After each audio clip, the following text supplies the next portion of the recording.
ఇక్కడికి నన్ను ఆహ్వానించినటువంటి యువకుడు, మంచి నాయకత్వ లక్షణాలు కలిగినటువంటి దేవళ్ళ వెంకట్ గారికి, అదేవిధంగా వేదిక అలంకరించినటువంటి పుర ప్రముఖులు,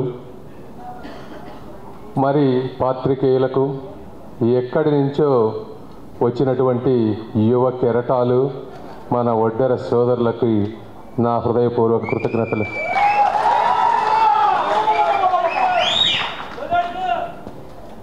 మరి ఒకసారి చరిత్రలోకి వెళ్తే శ్రీకృష్ణదేవరాయలు గారి సామ్రాజ్యంలో ఒడ్డెరలు రాజులుగా రారాజులుగా వెలిగారు.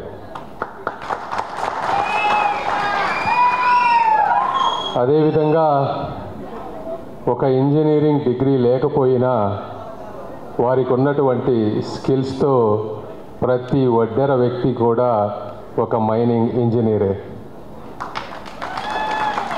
ఈరోజు కొండలని పిండి చేయాలంటే, లేదా ఒక రాయిని శిల్పంగా మార్చాలి అంటే అది కేవలం ఒడ్డెర సోదరుల వల్ల మాత్రమే జరుగుతుంది.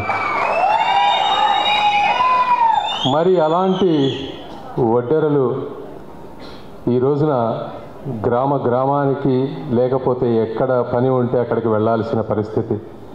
ఎండకి ఎండుతున్నారు, వానకి తడుస్తున్నారు, పిల్లల్ని ఒక స్కూల్లో ఉంచలేని పరిస్థితి. ఇటువంటి ఇబ్బందికరమైన పరిస్థితుల్లో ఇద్దరు భార్య భర్త కలిసి పనిచేసినా కూడా ఈరోజు ఇల్లు గడవటం కష్టంగా ఉన్నది. ఇటువంటి పరిస్థితుల్లో మీ బాధలు వినటానికి వచ్చాను తప్ప నేను రాజకీయాలు మాట్లాడటానికి ఇక్కడికి రాలేదు.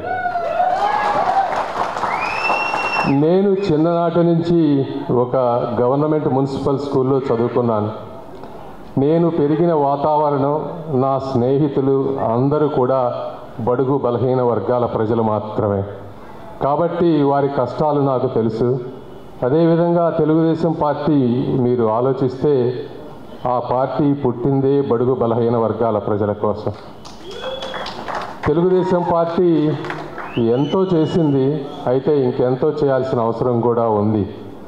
మీ సమస్యలన్నిటినీ నేను అర్థం చేసుకుంటున్నాను, నేను వింటున్నాను. ఇవన్నీ చంద్రబాబు నాయుడు గారి దృష్టికి, లోకేష్ గారికి, అదేవిధంగా జనసేన అధినేత అయినటువంటి పవన్ కళ్యాణ్ గారికి తీసుకువెళ్ళి నా వంతుగా ఎంత కృషి చేయగలనో అంత కృషి చేస్తానని మనస్ఫూర్తిగా తెలుపుకుంటూ మరొక్కసారి మీ అందరికీ కృతజ్ఞతలు చెప్పుకుంటున్నాను. అయితే ఇంకొక విషయం చెప్పాలి. సామాజిక అభివృద్ధి అనేది రాజకీయాలకి మాత్రమే సంబంధించినటువంటి విషయం కాదు. రాజకీయం అనేది ఒక ప్రక్రియ. దానికి అధికారం కావాలి, రాజ్యాధికారం కావాలి. దానికి ఎప్పుడు మా సహకారం ఉంటుంది. అయితే ప్రతి వ్యక్తి కూడా కష్టపడటం అనేది నేర్చుకుంటే, ఒక క్యారెక్టర్ అనేది బిల్డ్ చేసుకుంటే ఎంత ఎత్తుకైనా మీరు వెళ్ళగలరు. ఇది చాలా ఇంపార్టెంట్. వెనకబడిన వర్గాలకి ఒక్కొక్కసారి అవకాశాలు లేకపోవచ్చు, అయినప్పటికీ మనలో ఒక పట్టుదల, కసి ఉంటే ప్రపంచంలో ఎంత ఎత్తుకైనా మీరు వెళ్ళగలరు. దానికి నేనే ఒక ఉదాహరణ అని చెప్తా ఉన్నాను. నేను కూడా ఒక పేదరికం నుంచి వచ్చిన వ్యక్తినే. అయినప్పటికీ పట్టు వదలకుండా మొక్కవోని దీక్షతో కష్టపడి విలువలతో నీతి నిజాయితీతో ఈరోజు నేను మీ ముందుకు వచ్చి మాట్లాడే స్థాయికి వచ్చాను. కాబట్టి మీరు ఇలాంటివి ఇన్స్పిరేషన్గా తీసుకోండి. మేము చేయాల్సినవి మేము చేస్తాం, మీరు చేయాల్సినవి మీరు చేయండి. కాబట్టి ఇదే మీ అందరికీ నేను ఇచ్చేటువంటి సూచన.